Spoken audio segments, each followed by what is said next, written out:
Courtney Stokes, you are here suing Willie McInnes because he made a dress for you that was unsatisfactory for your drag pageant. Is that right? Yes, ma'am.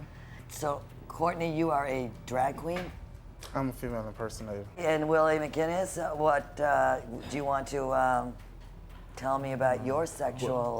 The only thing I do is I sew for them. You sew for them? Mm-hmm. I deal with them, sew for them, and have acquaintances in that world.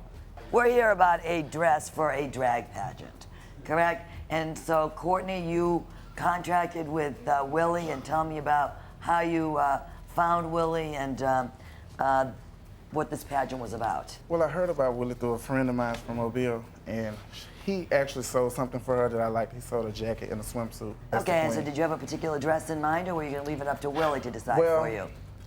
When I was on the phone with Willie, I didn't really know what I wanted. I knew I wanted a sweetheart cut, fitted, and I didn't actually know what I wanted. And I kind of had a basket weave in mind. He took my measurements for my fitting the first time. He took my measurements. I put on my heels and I put on my body, my girdles and my padded breasts. He took my measurement. I paid him a $65 deposit, which I had the receipt for. What was the cost of the dress going to be? $130.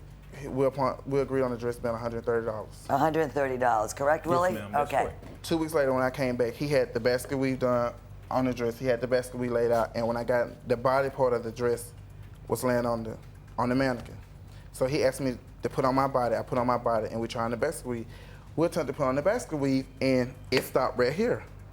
Oh, it wouldn't fit all the way around me, small. so I didn't sweat it. I didn't get mad because it was a fitting. I measured him. He possibly couldn't pick up a few pounds. As he said, he's a big girl. But it stopped right here, and it was too small, which I went back in with no problem. He came back a couple of weeks later, right? A couple of weeks later. It's impossible for to gain that much weight and then 2 weeks I totally agree with you. to stop right here. But I don't recall it stopping right there. I remember it stopping right here because I just think it was too small, though. Right, too small. We in both general, okay. Well, everybody agrees small. that the first fitting, Courtney's dress was too small. And by him driving so far. And you were going to fix it. Yes, ma'am. I did stay at his house that night, and he did work on my dress until approximately 3 o'clock in the morning.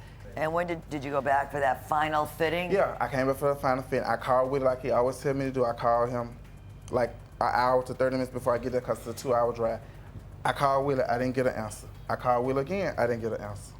So I went to the mall in Mobile. Yeah. So I get in the mall. So finally Willie calls me a little. He told me to be at his house at 1 o'clock. So finally, Willie calls me probably about 2:15, 2:30. He was like, where are you? He's like, I was asleep. And I was like, okay. I was like, well, I'm gonna give you like 15 to 30 minutes to get yourself together. He's like, okay, that's cool. And I said, I'll be on my way. So 15 minutes later, Willie called. He said, where are you?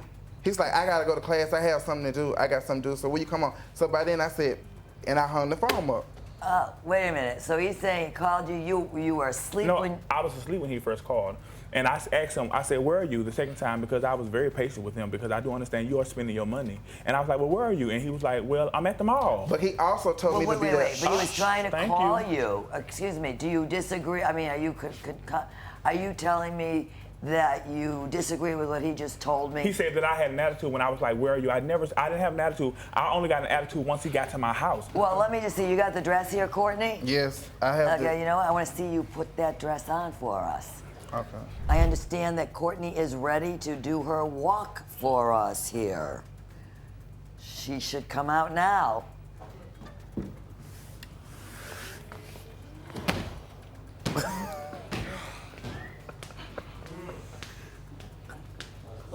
And as you see, I can't hardly move in it because it's so tight. No.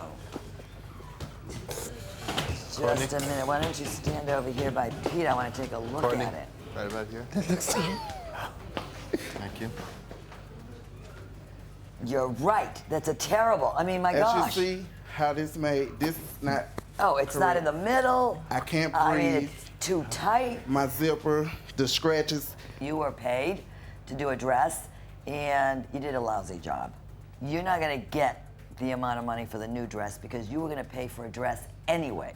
You can't double dip here, all right? You can't get a dress for free, which is what you're asking me to give you if you're claiming for both dresses, because you were going to spend money on one, correct? Mm-hmm. So you're asking me for $566, and you spent $150 on the dress that Andre made you. So I'm going to deduct $150 from $566, and you're going to be awarded damages in the amount of $416.